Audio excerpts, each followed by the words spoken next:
Well, hello, buddy. I'm Nate, if we haven't met, and it's so fun to be at church together. Whether you're like watching from somewhere else, I know we have a group of women at the Montana Women's Prison and different sites and people gathering. We're just so happy you joined us.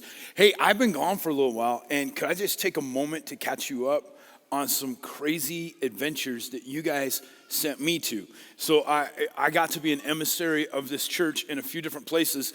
Here's some pictures. I started off in Kazakhstan, which is the 9th largest landmass in terms of countries in the world. But most of us couldn't point to it on a map. That is not a picture of Kazakhstan, but that is a picture of their favorite meat, which they fed me on every occasion they could.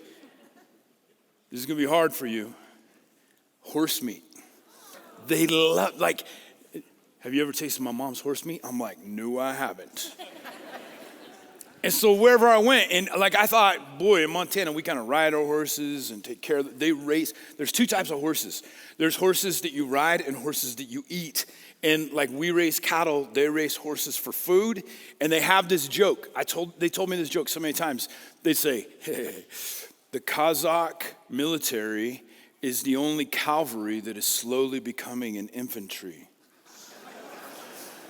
So I did not go there for the food, because after that, I went somewhere where they ate camel, okay? But I went for this purpose. This is a pastor's training seminar where we had 70 pastors from 11 nations. So these predominantly Muslim nations that have formerly been a part of the Soviet Union.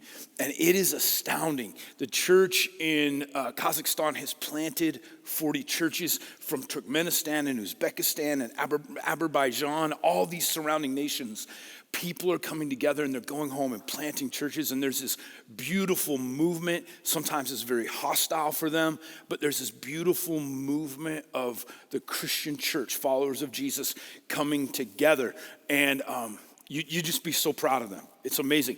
And then from there, I can only show you this picture. This is my grandson. I got to fly to the Saudi Arabian Peninsula and spend 4 days with my grandson, and then also, and I had to wear my man jams. It was the end of Eid. It was Eid, which is a celebration, and you had to dress like that. And I got to sit down with a couple of dozen workers who have moved to a closed access country. They've given up everything. Several of them have been forced out by the government. But we'd sit in living rooms. You put your phones in Faraday bags, and you drive circles around the city to make sure you're not being followed. And then we would gather in a home, and I was able to sit and just share with them and talk with them. And many of them actually join our services here at Faith Chapel. So that was a beautiful moment, amazing people. And then from there, the longest flight of my life from the Middle East to Hawaii. So I want to introduce you to this couple. So this couple is pastoring a church on Oahu, and this church has been through all kinds of trauma and difficulties, but they've stepped in, and the church is just thriving. They're ready to retire, and this is their daughter and their son-in-law, and they're handing the church over, and they invited us over, and we did a week-long training, met with their staff, got to be at 4 weekend services and teach there, and it was just an amazing opportunity. Here was maybe the best part. My wife got to join me, and most of our meetings were done at noon. And we were right at the beach. So I got to work on my freckle collection, which is hard to do in April in Montana. So that's where I'm at. Thanks for letting me go. And I think like every one of these situations, if you were there, you would have said, man, God is doing amazing things. I want to pick up in the book of John. We're going to be in John chapter 14. Jesus makes 7 statements about himself, does 7 signs in the book of John. And these statements are rooted in an ancient text found in the book of Exodus, where God appears to Moses. And God's been silent for 400 years. The people have been living in slavery. They're giving up hope. And God shows up to Moses, and Moses says, God, who are you? And God answers with this strange word. We think you pronounce it Yahweh. We don't know because it's so sacred it was never written down fully, just abbreviated. And God says, here's who I am. I am the God who is. That's what Yahweh means. the God who exists, the God who is, you could fill in the blank.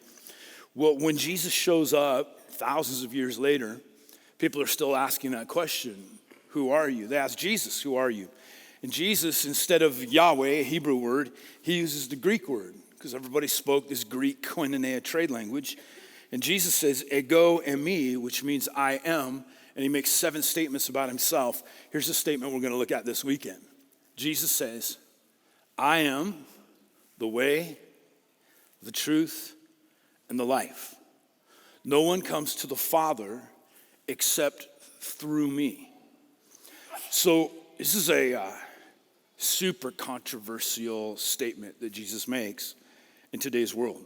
A world where we often celebrate pluralism and relativism. And Jesus makes just this exclusive statement. He says, I am, definite article, the way, the truth, the life. No one comes to the Father but through me. There are millions of people who would say, well, you know, all religions, whether you're following the Buddha or Muhammad or whatever it might be, they're all just roots to the same tree, and you'll find God through whatever pathway you take. And Jesus says something really different than that. Here's what I hope if you're spiritually unresolved and you're just trying to figure out who God is, you're asking really hard questions. This is one of the issues that you are going to have to struggle through. Is Jesus truly the way, the truth, the life, and no one can come to the Father except through him? So I pray that as we study this, you begin to understand what Jesus is saying. And if you're a follower of Jesus, I think this is a great reminder of what we believe and why we believe it, especially into some of the modern cultural concepts that we're dealing with. So let's read this text together.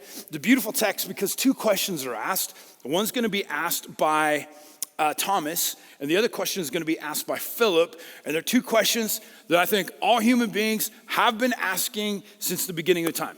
Wherever you lived, whatever you thought, they're asking these same spiritual questions. We're asking them today. Jesus has just told his disciples that he will not be with them much longer. They can't imagine it, but he's going to go to the cross in a matter of a few short days, and he will no longer be with them physically. He'll eventually ascend into heaven. And so they're panicked. Jesus, if you leave, we're here alone. How in the world do we know what to do? How do we ever find our way to God? And this is what Jesus says. Do not let your hearts be troubled. We'll talk about this in a moment, but when you think about death, when you think about the afterlife, when you think about spirituality, it can be a very, very scary situation. We think about what happens when I die. Is there something after we die? And Jesus just starts off saying this, don't be afraid. Don't let your hearts be troubled. You believe in God. Now believe also in me. My Father's house has many rooms. If that were not so, I would have told you that would I have told you that I am going there to prepare a place for you?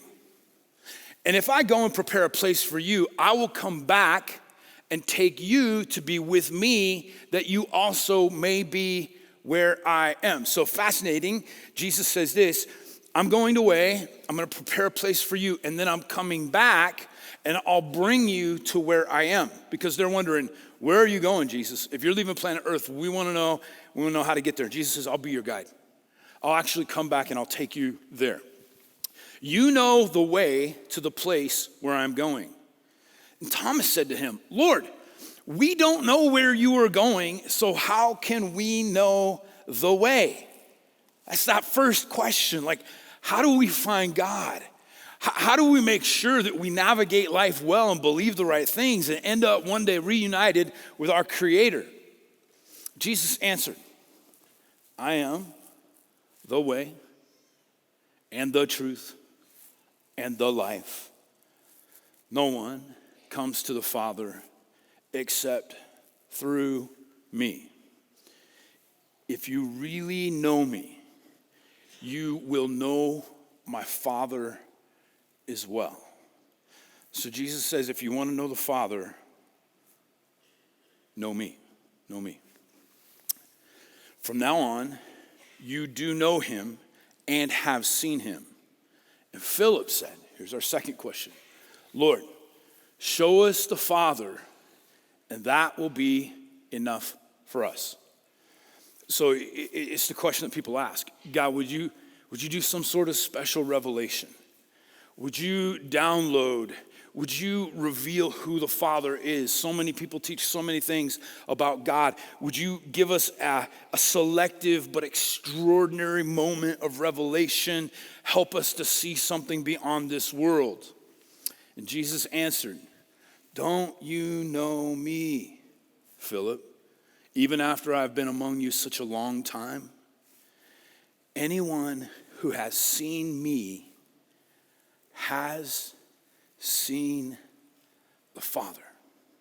I'm going to pause there. There's more to the text. I'd love for you to read it on your own. But let's talk through this. Point number one. Jesus says when you're thinking about what happens after this biological existence that we are all a part of right now, he says, do not be troubled. Do not be troubled. Because we face fear of death, fear of the unknown. We are troubled because we ask this question, have I done enough? Have I been good enough? Do I believe the right things? Have I made the cut? And most likely when we think of the afterlife, we're like, these are the questions we're asking. And it's kind of like a grade in school, and it's like pass, no pass. You have to get a C or you don't make it. And you think about, if there's really a life after this life, like, have I at least beat the average? On that day, am I going to be okay? And Jesus says, don't think this way. That's just going to trouble your heart. He's going to say that is not the way to eternal life. That is not the way to a relationship with our Creator. It's not through achievement. It's not through being pious, being godly. None of that counts. None of that counts. And he says, I don't even want you to be afraid, because here's what I'm about to tell you. In my Father's house, there are many rooms. And I go to prepare a place for you. I go to prepare a place for you. Now, what in the world is Jesus saying here? Why does he bring this language? So it's hard for us to grasp this just reading it in an English translation in our current context. But Jesus is bringing in first century language that was used for a bride and groom when they were engaged. So in Hebrew culture in the first century, unlike our world where two people fall in love and then one, proposes to the other, in the first century, your dads got together, made a little bit of a deal, traded a few goats, a few sheep. All right, we got a deal. And then from that point, you were engaged. And you had 12 months, 1 year. And here's what happened in that year period. The couple didn't see each other. This wasn't about romance, okay? Couple didn't see each other. But here's what the groom-to-be had to do. He had 1 year to prepare a place, a house for his bride. And after marriage, they would come and live there. So this is what Jesus is talking about. This is the Father's house. And Jesus said, I'm leaving, but while I'm gone, I am preparing a room for you. Here's what you did in first century Judaism, and actually people do it all over the world even today. Is this where dad lives? And when you find the right person, you build a house and you attach it onto your father's house. It becomes like a family compound. And the next generation attaches a house. And the next. So, interestingly, the word here, the house is monē. And it means a dwelling place. A dwelling place. William Tyndale, phenomenal contributor to Bible translation. When he came across the Latin word for monē, which is moneas, he translated it mansion. And so the thought began to enter the Christian church, and like there was a famous Christian song about this, is that the point to heaven, or at least a big benefit, is one day I'm going to get a mansion. And you start like decorating it, right? And for some of us, the mansion is like, I don't want a mansion. I want a section of land in a cabin in isolation, okay? Right? That's not what Jesus is getting at here. It's not about how beautiful or how well adorned it is. It's not about any of that. It's about connectedness. So when Jesus begins to answer Thomas's question, he says, here's what you can be assured of. I am going to prepare a place for you. And the whole idea, what's really important, is that you'll be connected to the Father. That your house, your reality, and the Father's reality are together. And Jesus says, this is what I'll be doing in the meantime, and then one day I'll come back like a groom would one day come back for his bride. I just want you to think, I don't have enough of the houses on the board, but I want you to think about this. Jesus is going to come back one day. Paul writes about this extensively. And those who are dead and they were in Christ, they'll be resurrected first, and then anybody who's alive will go. And Jesus is going to lead us to be connected with the Father. He's got a house for you. And the whole emphasis isn't on how glamorous it is. It's that human beings will finally, in eternity, be reconnected with their Creator. So Jesus says, don't be troubled. I build the house. I prepare the way. I'll come back to take you there. Second point. Jesus embodies the way, the truth, and the life. So we have all these questions, right? People have been asking, what is truth? In fact, in just a couple chapters in the book of John, Pontius Pilate is going to ask that question, what is truth? And philosophers, peasants, everybody's been asking, what is truth? And Jesus is going to say, you know what truth is? I'm truth. What is the way? There's so many pathways. People believe this, they emphasize that. Jesus says, I am the way. How do I find life? How do I find healing? How do I find a sense of hope and anticipation for the future? Jesus says, I am life. And so the words that are used here are very, very interesting. The word hodos is way. It's path.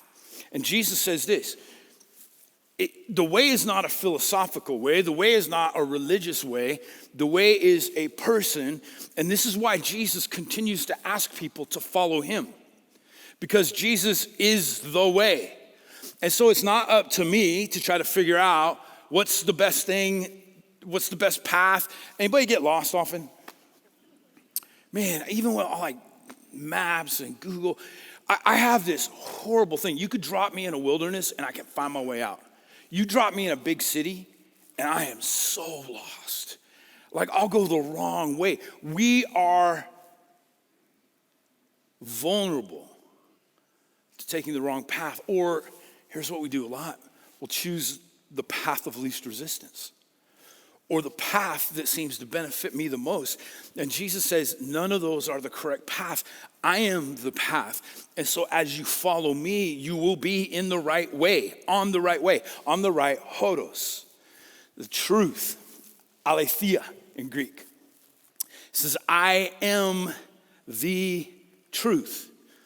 And that truth is found in me, and my cognitive abilities don't matter. That it's not about how intelligent I am. It's about Jesus being truth, and he teaches me truth, and I can trust him that what he teaches me, aletheia, is actually truth. And then he says, I am life. The Greek word is zoe. And I don't find life in new achievements. People are looking for life everywhere. That's why we have addiction problems, right? Because we're looking for something to bring hope, to bring stimulation, to numb the pain. And Jesus says, I am actually where you find life, where you find Zoe. Jesus is the embodiment of the way and the truth and the life. And then we come to a statement that is incredibly challenging for people. We get to the Father through Jesus. No one comes to the Father except through me. And here's what we tend to do. We tend to think, in order for me to have a relationship with God, it must be through my efforts. It must be through some unique revelation. It must be through my own piety or how devout I am. We think that we're responsible for the through part. And Jesus says, no matter how hard you try, no matter how earnest you are, you can't get to the Father except through the person of Jesus. That Jesus, Paul describes Jesus this way, the Apostle Paul. He says he's the second Adam. So the first Adam, you read about in Genesis 1, 2, and 3. Adam lived in this perfect environment. He had a relationship with God, and yet he chooses autonomy and rebellion. And it inserts into the human condition this thing called sin that we have all dealt with. Jesus' answer was this. He would be the new Adam. He would come and he would live our existence. He was not immune to temptation. Hebrews, the book of Hebrews says that Jesus faced every pain, every hurt, every temptation that you and I would ever face. But here's the one difference. He never succumbed. He never gave in. He chose the way of the Father. He always chose forgiveness. He always chose love. He always chose submission to the Father. And that created a way forward. Then this perfect human being, the only one ever, dies. And his death is so significant that it impacts us. It changes my life. He's resurrected, so we don't serve some dead ancient God whose bones are in the ground. He's alive and well. And Jesus says, here's how you get to the Father. It's through me. It's not through your effort. This is so hard for people to grasp because it's the idea of grace. There are about 1 billion people on planet Earth who believe this, and they believe it with all their heart, that the way I get to God is through reincarnation. And I'm born in some lower life form, but if I do well, and I do something that God approves of, I'll be born in a higher life form, and then a higher one, and then I have like a really bad life, and I go back. But eventually what I'll do is I achieve God through living multiple lives and getting to the point where I am now one with God. There's 1 billion people on planet Earth who think the way I get to God is through the 5 pillars. The 5 pillars of Islam, that I practice these and I'm dedicated and I'm devout and I never miss my prayers and I practice charity and I make a journey to a sacred place. And with all their hearts, they're trying to get to the Father. But Jesus says this, it doesn't matter what religion, it could be a form of Christianity that you're practicing. And you're like, I'm gonna be the best Christian ever. That doesn't get me to the Father. It's through Jesus. I cannot get to the Father except through the person of Jesus. Here's point number 4. Jesus says this, when you have seen Jesus, you have seen the Father. So Philip, he asked this question, like, all right, you're the way, the truth, and the life, but could you just give me an experience? Could you just like show us the Father? Because here's what Philip did. He read the Old Testament. That's all they had available. And you read the Old Testament, and I want everybody to be a Bible reader, but I do know this. Anybody read the Old Testament and just been a little confounded at times? You're like, the book of Judges. That, like, if the Bible had a rating system, I think it should be R, right? Like, that is one violent book. The last chapter, you're like, they what? Are you kidding me, right? And so sometimes we read and we're like, so I don't understand who is God, because there are moments of genocide in the Old Testament, and there's just these awful, violent things that are constantly happening. What is the Father really like? Here's what Jesus says. And this has been so helpful to me more than any degrees that I've ever had academically, is this. If I want to understand the Father, understand Jesus. Because there are contexts and there are thousands of years that separate us from the Old Testament, and sometimes we read and we're like, there's glimmers where you're like, oh yeah, I like that. Anybody ever read, you read through the book of Isaiah, and you're like, oh, I like all these positive prophecies. Ooh, but let's skip over the next 3 chapters, because this is about destruction and burning, and and we don't know what to do with that. And here's what Jesus says to Philip, and I think this is what Jesus would say to us. Listen, it's bigger than us. I don't understand all the story, but I do know this. If I've seen Jesus, I've seen the Father. So Jesus becomes the lens through which I read the Old Testament. And I get to submit myself to things that I don't always understand, but I understand that God is indeed just.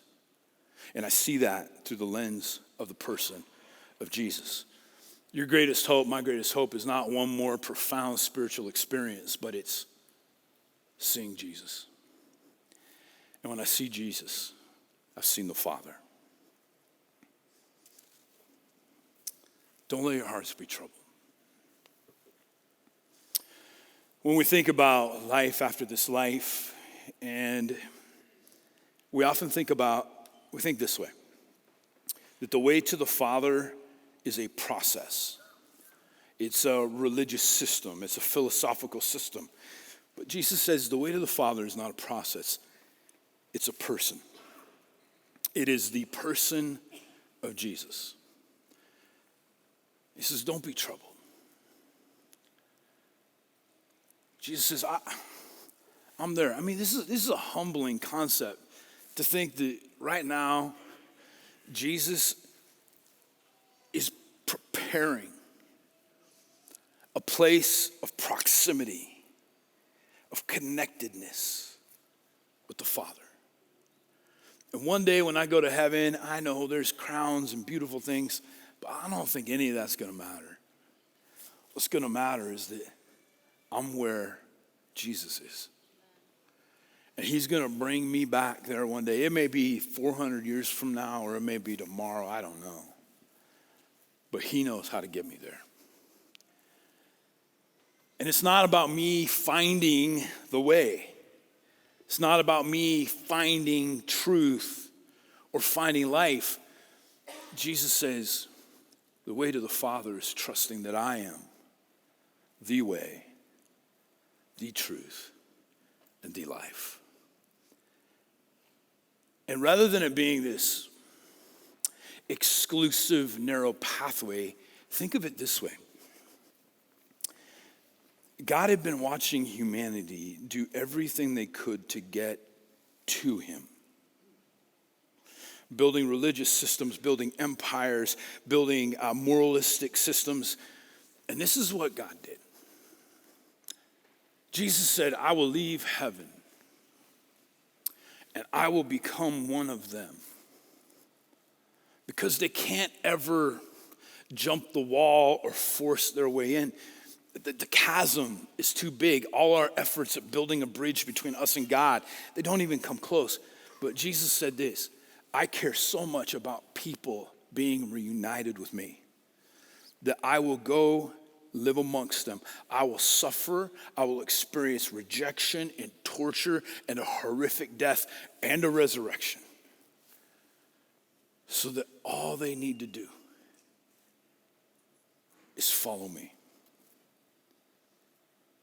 There's only one way, but he has made the way, and it is a gift, not an achievement. Will you pray with me?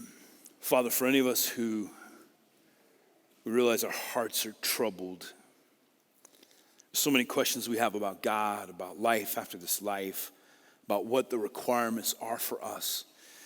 Lord, I pray that we would hear Jesus saying, those aren't the things you need to worry about. Because you can't make your way to the Father through a system. It's not a process. It's not a philosophical way of thinking. It's not a moralistic path. The way to the Father is through Jesus. That rather than hide from us, rather than hope that we could achieve you, you came to rescue humanity, to live a life so that we follow you to the Father. It's about a person, not a process. Would you keep your eyes closed for a moment? I want to create space for anyone who would say this. There's something that's been stirring. You've been asking questions. And I know you don't understand everything, nor do I.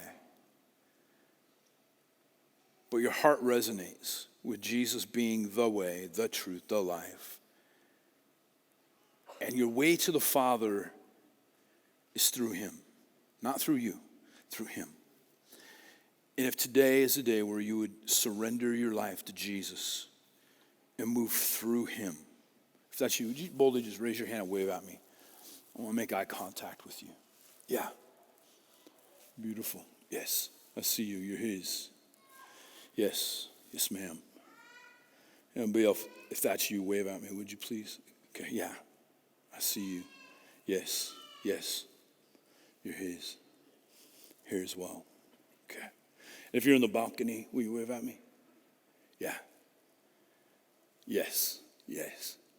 And anybody who's online, I know I can't see you, but the Lord sees you. He sees you. You're his. Amen. Amen. Hey, would you applaud for a group of people that made a really, really big decision? We're so proud of you. A couple of concluding thoughts. One is if you need prayer for anything, come up front. There's people you can trust. They would love to pray for you. If you need a Bible, go to the Welcome Center. I've got a free Bible for you, a way to get started. If you're a guest, we have a gift for you as well. Go be the hands and feet and mouthpiece of Jesus. God bless you guys. You are loved.